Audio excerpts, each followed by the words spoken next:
Selamat datang di channel Cerita Cinta, channelnya cerita cinta romantis. Sebelum lanjut, mohon dukungannya dengan like dan subscribe dulu.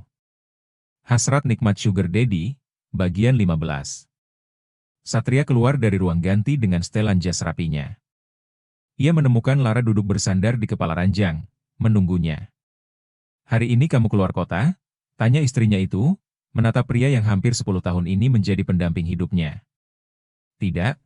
Tapi mungkin akhir pekan ini aku pergi ke Bunaken. Ada pembukaan hotel kita yang baru di sana."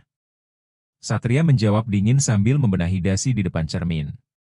Kemudian menyemprotkan parfum, hingga wanginya menguar di seluruh ruangan. "Aku boleh ikut?" tanya Lara tiba-tiba, membuat pria 40 tahun itu membalikkan tubuhnya, menatap heran istrinya tersebut. "Kenapa tiba-tiba kamu ingin ikut? Selama ini kamu tak pernah mau menemani aku pergi. Apalagi untuk urusan pekerjaan," jawab Satria curiga. "Aku hanya ingin sesekali menemani suamiku," jawabnya datar. Lara menatap Satria lekat-lekat. Suaminya itu memang tampan, usia tak berpengaruh padanya. Sekalipun dia tak semuda saat awal mereka menikah, namun Satria terlihat semakin gagah di usia matangnya. Hatinya berdebar. Mengapa setelah sekian tahun, perasaan itu baru muncul kali ini? Saat segalanya telah berubah, ketika keadaan tak lagi sama. Hari ini, pertama kali dalam sepanjang pernikahan mereka, Lara dapat memperhatikan Satria dari dekat. Suaminya itu memang sulit dijangkau, yang terutama karena pekerjaan yang membuatnya begitu jarang di rumah, membuat mereka jarang bersama. Belum lagi karena sikap dingin dan pendiamnya, yang tak pernah berubah sejak pertama kali mereka bertemu. Satria keluar dari kamarnya, menuju ruang makan. Lara mengikuti dari belakang. Mereka makan dalam diam. Satria bangkit ketika sarapan di piringnya hampir habis, menyisakan sepotong kecil roti dan daging asap. "Aku pergi," ucapnya membalikkan tubuhnya hendak keluar. "Apa aku sudah bilang kalau aku sudah lepas KB?"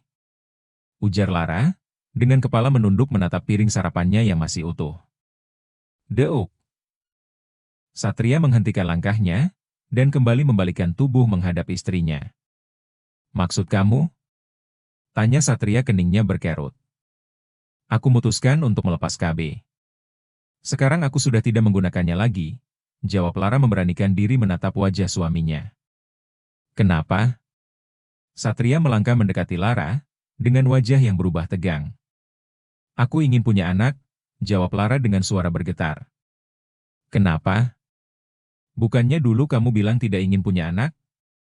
Kamu tidak ingin direpotkan dengan tangis anak di malam hari, tidak ingin diganggu rengekan manja anak kecil di rumah ini?"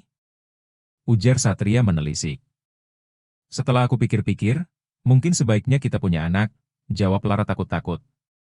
"Kenapa kamu berubah pikiran?" Satria berhenti tepat di depan perempuan 35 tahun itu, yang masih menatapnya dengan raut yang tak dimengertinya. "Kenapa? Bukannya kamu dulu bilang ingin punya anak?" tanya Lara mengingatkan saat-saat awal mereka menikah. "Ya, sebelum akhirnya kamu yang memutuskan untuk tak memiliki anak, yang kamu bilang akan mengganggu semua kesenangan yang kamu miliki," ujar Satria dengan tatapan tajamnya. "Orang berubah seiring waktu, Satria." Lara mengalihkan pandangannya. "Apa yang membuat kamu berubah pikiran?" Satria menyelidik. Lara terdiam, matanya berkaca-kaca. Entah kenapa hatinya serasa diremas-remas. "Sejak kapan?" tanya pria itu, menarik dagu istrinya agar kembali menatapnya. "Sejak 3 minggu yang lalu, sebelum kita. Aku sudah terlambat." Satria segera membalikkan badan, berjalan dengan langkah lebarnya keluar dari rumah. Satria masuk ke dalam mobil dan segera memerintahkan sopir pribadinya untuk meluncur menuju kantor tempatnya bekerja. Ia tak ingin mengingat apapun yang telah terjadi antara dirinya dan Lara. Perempuan itu memejamkan mata. Kedua tangannya meremas kuat ujung rok selututnya, setetes air lolos dari pelupuk matanya. Mengapa ini rasanya sakit? Sementara itu di tempat lain, Sofia berkali-kali mengecek ponsel pintar miliknya, berharap kalau-kalau ada pesan masuk dari Satria, yang sudah seminggu ini tak menelponnya. Terakhir kali pria itu mengirimkan pesan, kemungkinan dia takkan sempat mengabarinya, karena urusan pekerjaan yang lumayan padat minggu ini. Perempuan itu menghela napasnya dalam. Ia kembali mengalihkan perhatiannya ke komputer di depannya, memasukkan data-data member fitness tempatnya bekerja. Mbak, suara berat memanggilnya. Sofia mendongak. Seorang kurir menaruh buket bunga, yang berukuran besar di meja resepsionis. Iya? Sofia dengan suara ramah. Ada kiriman bunga untuk kurir tersebut membaca kartu yang terselip di buket. Mbak Sofia, benar ada nama ini yang bekerja di sini? Tanya kurir tersebut. Sofia terhenyak. Iya, saya sendiri. Oh, kebetulan, ini Mbak. Sang kurir menggeser buket tersebut ke dekat Sofia yang agak terkejut. Iya, jawabnya dengan tatapan melongo. Saya permisi, Mbak. Kurir itu segera pergi, setelah Sofia menandatangani tanda terima. Sementara orang yang dituju, masih terdiam dengan tatapan tidak percaya. Wah, ada yang ngirim bunga, buat siapa ya? Tanya Disti, salah satu teman satu shift Sofia. Gadis 25 tahun itu meraih kartu ucapan yang terselip, melihat dan membaca tulisannya. Ya ampun. Teteh diam-diam punya pacar ternyata. Teriak Disti membuyarkan lamunan Sofia. Hauh? Perempuan itu menoleh, merebut kartu ucapan dari tangan Disti yang bertuliskan, I love you, have a great day. Pacar teteh namanya Niko. Romantisnya. Peki gadis itu, orangnya yang mana? Kok aku belum pernah ketemu sih? Celotehnya mulai kepo. Sofia masih mengumpulkan akal sehatnya yang berlarian entah kemana. Ini pertama kali dalam hidupnya, mendapat kiriman bunga seperti ini, dari orang yang tak diduga sama sekali. Ih, dasar curang. Gak pernah kelihatan gandeng cowok, tahu-tahu ada yang ngirim bunga aja. Aku, itu. Sofia bingung sendiri. Bagaimana cara menjelaskannya? Tiba-tiba ponselnya berbunyi. Sebuah panggilan dari Papi Niko, nama kontak Satria sekarang. Sofia segera meraih ponsel, dan berlari ke toilet untuk menerima panggilan. Ia menutup pintunya rapat-rapat, takut ada yang mendengar. Halo? Sofia dengan suara bergetar menahan gugup. Via? Suara bariton yang seminggu ini dirindukannya. Iya? Jawab Sofia dengan jantungnya yang berdebar tak karuan. Bunganya sudah sampai? Tanya Satria dari seberang sana. Udah, Pih. Sofia tergagap, Papi yang kirim? Pertanyaan konyol meluncur begitu saja dari mulutnya. Satria terdengar mendengus. Memangnya sudah berapa orang yang mengirimi kamu bunga hari ini? Terdengar geraman dari nada suaranya. Sofia menepuk keningnya, menyadari kebodohannya. Enggak, maksudnya? Sudah berapa orang yang mengirimi kamu bunga?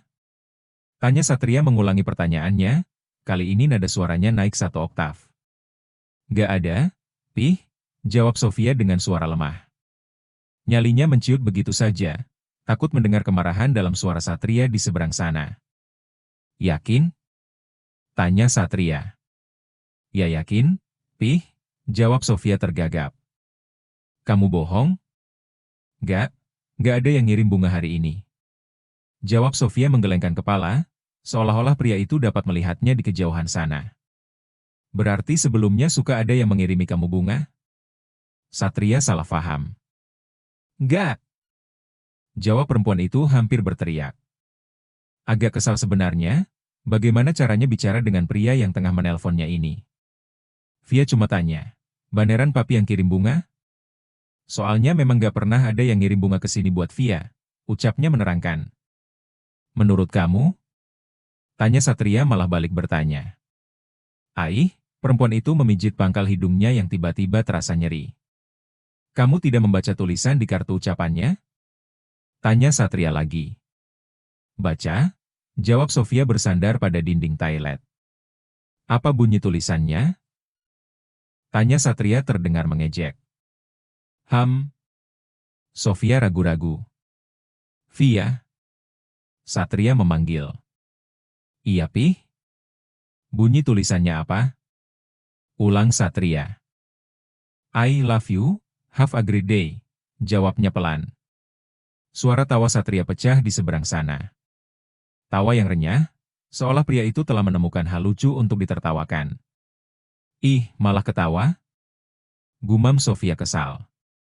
Lama pria itu tertawa hingga Sofia sempat menurunkan ponsel itu dari telinganya. Perasaan malu menghinggapi hatinya. Wajahnya semerah tomat juga memanas. Via, panggil Satria yang telah puas menertawakan kekonyolan dirinya sendiri. Dengan sisa tawa yang terdengar berusaha ditahannya.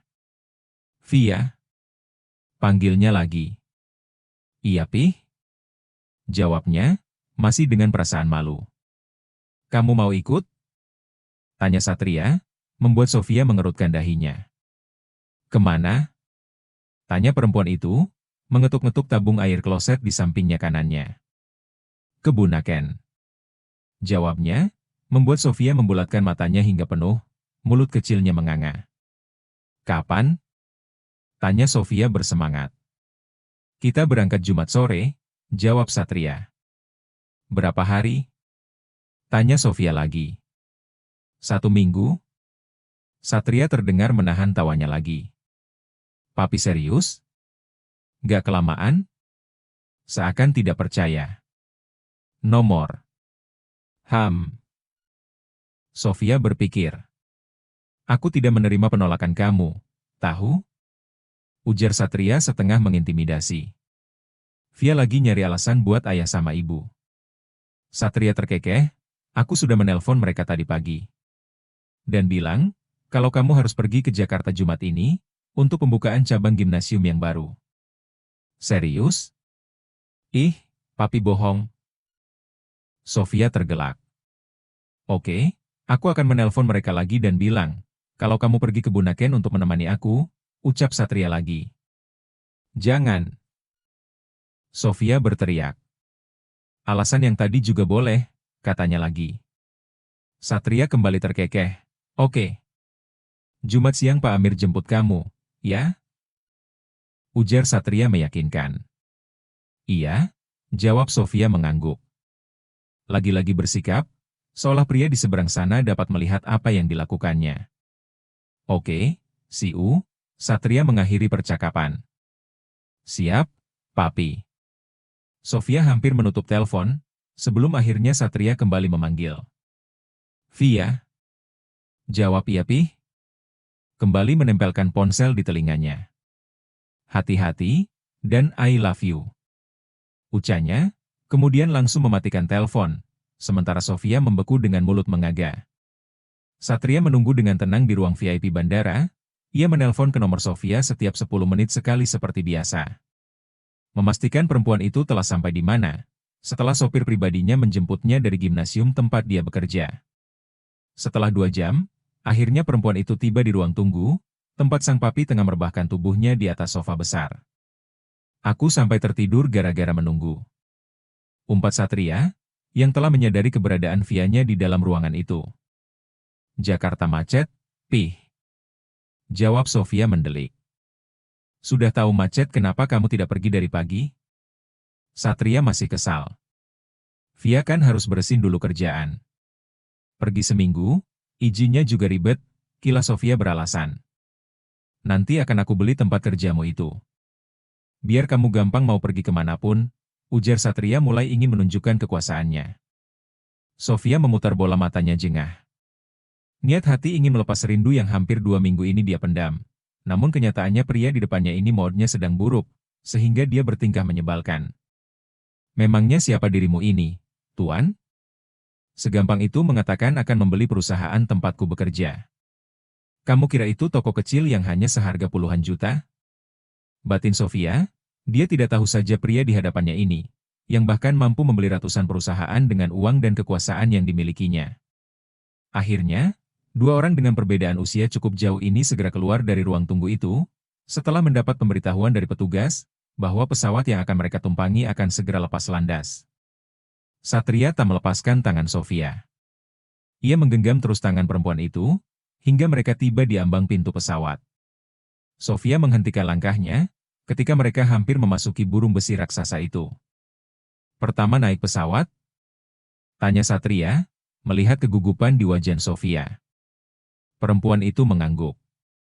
Pria itu tersenyum, lebih mengeratkan genggaman tangannya. Jangan takut, ada aku. Ucap Stria, yang kemudian menarik Sofia untuk segera memasuki pesawat. Sofia menatap ke sekeliling pesawat dengan dahi mengernyit.